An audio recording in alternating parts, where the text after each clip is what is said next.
एक बालक था तो एक महात्मा जी के आश्रम में जाता, सेवा करता, सत्संग सुनता,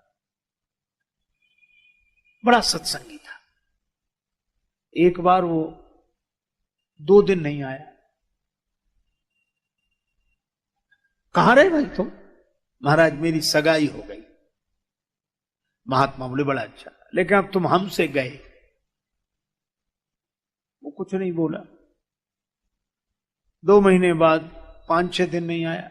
अब कहां? विवाह हो गया। तो माता पिता से गए। वो फिर चुप रह गया। 3 साल बाद फिर 4 दिन नहीं आया। क्यों? आपके सेवक के घर बालक का जन्म। अच्छा, बड़ा अच्छा। अपने आप से भी गए तो वो पीछे पड़ा। तो महाराज समझ में नहीं आया, आप नाराज हो? नहीं, नाराज का है, बिल्कुल अच्छा है। वह भी एक मार्ग है, प्रेय मार्ग है, श्रेय मार्ग है, 2 ही मार्ग है। अरे इसमें कोई गलत और सही की बात नहीं, दोनों ठीक हैं। अरे भाई बड़े शहर में 2 सड़कें होती हैं, एक बीच बाजार से जाती, एक बाईपास रोड जाता है, आगे जाके तो सड़कें एक ही होती है। तो 2 ही है। जो विरक्त हैं वो मानो संसार के शहर के बाईपास रोड से निकल गए। जो गृहस्थ हैं वो बीच बाजार में बेचारे जाम में फंसते, धक्का फक्का खाते, जैसे बना वैसे किसी तरह अपनी गाड़ी निकाल के ले गए, पर आगे तो सड़क एक ही होनी है। लेकिन भाई बड़ी बहादुरी है गृहस्थों की। बाईपास रोड तो वैसे ही खाली पड़ा रहता, चाहे कोई निकल जाए। वो तो बना ही इसलिए कोई झंझट ना हो। झंझट तो उनका है जो प्रवृत्ति के बाजार से निकलते हैं। तो महात्मा जी ने कहा कि बुरी बात नहीं, विवाह भी कोई वैसा थोड़ा है। एक आदमी कह रहा था कि विवाह, देखो विवाह में चरित्र की प्रधानता हो, विवाह में धर्म की प्रधानता हो, विवाह में कर्तव्य की प्रधानता हो, विवाह में प्रेम का आदर्श हो, चरित्र का आदर्श, मर्यादा का आदर्श हो, तो विवाह है। विवाह माने वाह। और जहां न चरित्र न कुछ वासना और दुनिया भर के विकृतियों से भरकर संबंध जुड़े तो विवाह नहीं होता, वो ब्याह होता जिसमें आह आह बनी रहे। तो भगवान ने तो महात्मा जी ने कहा कि भाई तुमने विवाह किया है तो वाह है। बोले सो बात नहीं महाराज, साफ साफ कहो, आप कह रहे थे कि हमसे गए, माता पिता से गए, अपने आप से गए। महात्मा जी बोले निंदा थोड़ी की थी, मैंने ये कहा था सगाई हो गई माने अब तुम हमारे रास्ते में नहीं आओगे, तो हमसे गए, अब तुम्हारा मार्ग अलग है। और विवाह होने पर कहा कि माता पिता से गए, क्योंकि आप माता पिता पर जितना ध्यान देते थे तो अब कम ही दे पाओगे, क्योंकि ये भी जिम्मेवारी आ गई है इसलिए। और बेटा हुआ तो अपने आप से गए, बोले अब अपनी फिक्र कम करोगे, बेटे के लिए करोगे, बेटे के लिए हो जाए, बेटे के लिए हो जाए। बोला महाराज आप तो महात्मा हो इसलिए कहते हो, संसार में कितना लोग किसको चाहते हैं मुझसे पूछो। महात्मा बोले तू संसार में ही रहे। बोले नहीं नहीं। महात्मा बोले बता दें, समय आने पर पता लगेगा। अच्छा ठीक है। कई वर्ष बीत गए। महात्मा बोले कभी बताएंगे। फिर कई वर्ष बीत गए। एक दिन पीछे पड़ा, बोले महाराज बताओ। महात्मा बोले तुम इतने दिन हमसे योगाभ्यास सीख रहा है, योगाभ्यास कर रहा? हाँ कर रहा। सांस तो रोक लेता? बोले हाँ, भीतर ही भीतर चलती रहती है, लोग समझते बंद है, ऐसा अभ्यास मैंने कर लिया है। तो बोले बस यही प्रयोग करना तू घर में जाके कल। वो सांस रोक के पड़ गया। तो क्या हो गया, क्या हो गया? माता पिता परिवार सब रोने लगे। क्या हुआ? क्या? कई उपचार करने वाले आए, पता ही नहीं। अंत में इनके गुरुजी को बुलाओ, बाबा जी के पास जाता था। साधु लोग तो ऐसे मौके पे याद आते हैं कि उनको बुलाओ।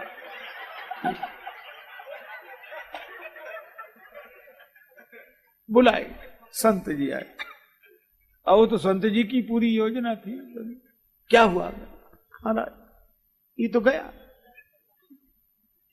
बचा लो इसे किसी तरह। संत ने कहा तो भाई मामला तो गंभीर है, लेकिन 1 कटोरा दूध मंगाओ। 1 कटोरा दूध है, चीनी डालो इसमें, बढ़िया चीनी। महात्मा जी, अब मोहल्ले के लोग भी तमाशा देखने आ गए कि क्या क्या होगा। अब महात्मा जी ने वो चीनी डला हुआ दूध का कटोरा ऐसे घुमाया उस पर, ऐसे साथ, और कुछ ऐसे जैसे मंत्र पढ़ रहे। पर बोले बस एक ही उपाय है। क्या ये दूध का कटोरा जो पी ले वो मर जाएगा पर ये बच जाएगा। बोलो कौन तैयार?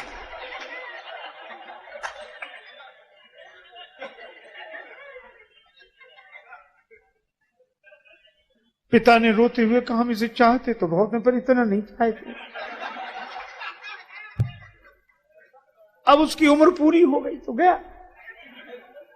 अब किसी के प्रारब्ध में क्यों छेड़छाड़ करे।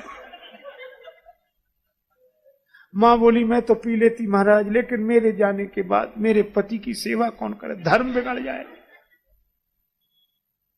पत्नी से कहा कि बहू, बोली भगवान का विधान है, उसमें कोई क्या कर सकता है, मैं अपने माता पिता के यहां चली जाऊं। अब मोहल्ले वालों ने सोचा कि किसको नहीं, बाबा अपने को दूध दिखाएगा कि पियो कटोरा, मना करते भी अच्छा नहीं सब। तो महात्मा जी ने कहा कि हम पी लें। अरे महाराज संत तो परोपकार के लिए होते हैं, परोपकार वचन मन काया संत स्वभाव सहज, अपरित सरिस धर्म नहीं भाई। आप पी लो, फिर आपके आगे पीछे कोई है ही नहीं, ना रोने वाला ना कोई। आप तो मरकर भी अमर हो जाएंगे, आपकी समाधि बनवाएंगे, मेला लगवाएंगे हर साल। और अब वो तो महात्मा जी जानते थे कि कुछ होने वाला तो है नहीं, और वो तो सब सुन ही रहा था पड़ा पड़ा।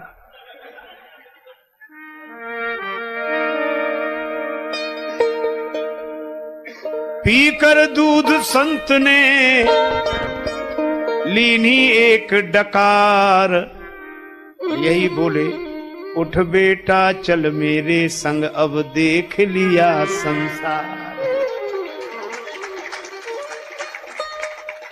बेटा देख लिया संसार, जिन्हें हम हार समझे थे गला अपना सजाने को, वही अब नाग बन बैठे हमारे काट खाने को। देखो सबसे ज्यादा दुखी आदमी को करती है आशा, और जब आशा पूरी नहीं होती तो व्यक्ति छटपटाता है, पागल होता है और कहता हमें इनसे ऐसी आशा नहीं थी। अच्छा सोचता है कि गलती इनकी, हमें इनसे ऐसी आशा, गलती अपनी, आशा ही क्यों थी, वही तो परेशान करती है। सोचो तनिक कामना अपनी जीवन में दुख सुख भरती है, नहीं दूसरा दोषी कोई आशा ही निराश करती है। नहीं दूसरा दोषी कोई आशा ही निराश करती है। क्षण भंगुर विषयों से सुख का स्थायी आधार न मांगो, प्यार करो पर प्यार न मांगो। प्यार करो पर प्यार न मांगो, गैरों से क्या अपनों से भी सपनों का संसार न मांगो। गैरों से क्या अपनों से भी सपनों का संसार न मांगो। तुम्हें दिखाई देती है जो बसी हुई बस्ती यारों की, धोखे में मत आ जाना, ये दुनिया है दुकानदारों की। अब व्यवसायी से निश्चल मन का प्रेम भरा व्यवहार न मांगो, प्यार करो पर प्यार न मांगो। जिसने जगत बनाया जग में उसकी ही इच्छा चलती है, जिसने जगत बनाया जग में उसकी ही इच्छा चलती है। बात कभी की अलग, हमेशा दिल की दाल नहीं गलती है। मुक्ति का उपाय सोचो, कुछ भुक्ति का भंडार न मांगो, प्यार करो पर प्यार न मांगो। तो करें क्या, जग को हरि का रूप समझकर मन में भाव भक्ति का भर दो। प्रभु की सत्ता सिंधु सरित सा अपना अहम विसर्जित कर दो। छूट जाएगा रोना, अपने होने का अधिकार न मांगो, प्यार करो पर प्यार न मांगो। देखो फलदायी वृक्षों को कितने नम्र रहा करते हैं, देखो फलदायी वृक्षों को कितने नम्र रहा करते हैं। फल वाले होकर पत्थर का कठिन प्रहार सहा करते हैं। सीखो यह स्नेह दे करके बदले में सत्कार न मांगो, प्यार करो पर प्यार न मांगो।